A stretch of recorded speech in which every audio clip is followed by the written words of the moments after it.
بعض الناس بيقوم من النوم، هو تصدقوا ان انا بحبكم في الله؟ والله انا بحبكم في الله.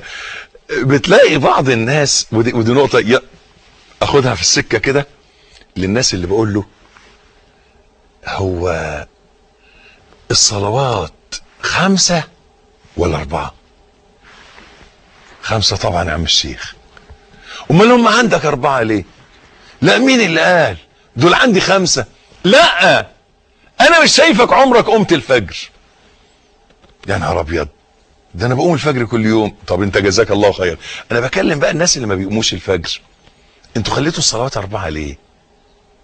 حاضر، الاذان هنردد الاذان بنية، احنا دلوقتي هنذيع الاذان بنية انك تردد الاذان وتحصل على شفاعة النبي، وتدعي بعدها ان ربنا يقبلنا ويودينا الكعبة بقى، احسن اشتقنا قوي. اللهم ارزقنا الحج والعمرة يا رب العالمين مع الاذان، وبعدين نكمل. خليك معايا. وصلى الله على النبي محمد وآله وسلم. مرحبا بكم اخوتي في الله مرة اخرى، وكنا نتحدث عن غسل اليدين بعد التسمية. غسل اليدين بعد التسمية، وذكرنا انك حين تغسل يديك لابد ان تنظر الى الماء وهو يتساقط من يديك انك بتفضل. كنا بنتكلم في نقطة مهمة قوي، ارجع لها تاني مش هنسى ان شاء الله. هي ان الصلوات كام؟ الصلوات 5 بجد. يعني انت بتصلي الفجر، ايوه جميل، لازم تصلي الفجر. بعض الناس بقى ما بيصليش الفجر، بيظبط منبه على الساعة كام؟ هو عنده الشغل بتاعه الساعة 8، فبيظبط منبه على 6:30 ويقوم 6:30 جري جري. 6:30 دي الشمس طلعت،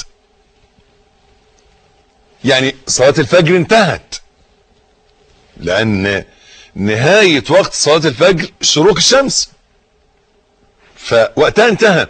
اضف الى حتى اللي ظابط المنبه على 6 قبل الشروق ب15 دقايق عشان يصلي ويروح الشغل، مش قايم لربنا، قايم للشغل. انت قايم لربنا ولا للشغل؟ ظابط المنبه لربنا ولا للشغل؟ هي دي المشكلة الكبيرة،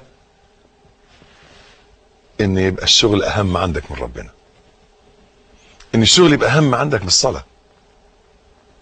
مشكلة كبيرة كمان ان بعض الناس هو بيقوم ظبط المنبه على 7 عشان يتوضى، عامل حسابه ان في 10 دقايق حمام و5 دقايق لبس و5 دقايق فطار وتلت ساعة مواصلات، يبقى وصل في ظابطها هو بالثانية عشان ما يضيعش دقيقة من النوم. ايه اهمية النوم في حياتك؟ ايه اهمية النوم يا ابني؟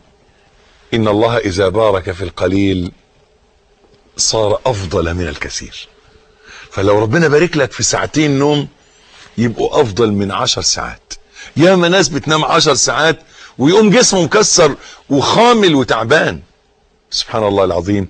يقول رسول الله صلى الله عليه وسلم: اذا نام ابن ادم عقد الشيطان على قافيته 3 عقد، نم وعليك ليل طويل، نم وعليك ليل طويل، نم وعليك ليل طويل. بيعقد على قفاه 3 عقد، حديث الضرب على القفا. فاذا استيقظ فذكر الله حلت عقده. اذا اول ما صحي من النوم كده قال لا اله الا الله وحده لا شريك له، له الملك وله الحمد يحيي ويميت وهو على كل شيء قدير، الحمد لله الذي احيانا بعدما اماتنا واليه النشور. بدأ يقول اذكار الاستيقاظ تتحل عقده. يا معقد حل عقدك بالذكر.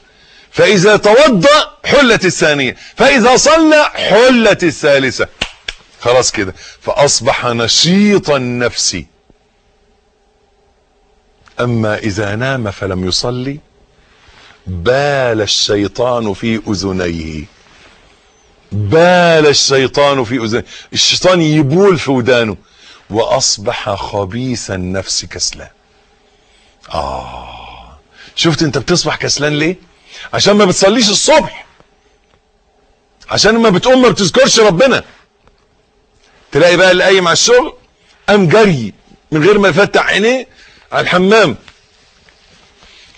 تلقائي كده، قضى حاجته، وقف على الحوض، اتوضأ تلقائي بدون اي نية، ده ما يبقاش وضوء، ما يتحسبش وضوء. قال رسول الله صلى الله عليه وسلم: انما الاعمال بالنيات وانما لكل امرئ ما نوى.